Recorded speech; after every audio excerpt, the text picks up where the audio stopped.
ఖైదీ number 150లో Rattalu పాటకు dance చేయాల్సిన Catherine ఆ అవకాశాన్ని కోల్పోయింది. లారెన్స్తో గొడవ పెట్టుకొని ఆ మంచి ఛాన్స్ని లక్ష్మీరాయ్కి కోల్పోయిన క్యాథరిన్ తాజాగా మరో చిత్రం కూడా చేజార్చుకుంది.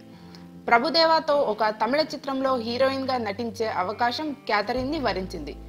మరి సడన్గా ఏమైందో ఆమెను తొలగించి తన స్థానంలో లక్ష్మీ మీనన్ని తీసుకున్నారు. దీనికి కారణం ఏమిటనేది తెలియదు. కానీ ఈ బూస్టింగ్ ఖచ్చితంగా ఆమె కెరియర్ని ఇబ్బందుల్లో పడేస్తుంది.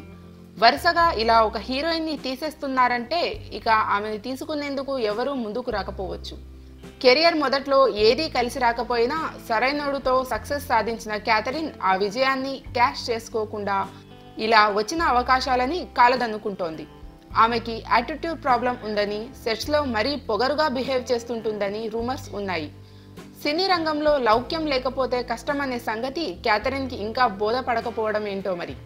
భారీ బ్లాక్ బస్టర్లు ఇచ్చినప్పటికీ సమంత, కాజల్, శృతి హాసన్ లాంటి వాళ్ళు లౌక్యంతో అందరినీ మచ్చిక చేసుకోవడానికి నిత్యం చేసే ప్రయత్నాలు చూస్తూ అయినా క్యాథరిన్ రియలైజ్ అవ్వాల్సింది. వరుస హోస్టింగ్లతో ఆమె కెరియర్ ఇప్పుడిక ఎటు టర్న్ అవుతుందో ఏమిటో చూడాలి.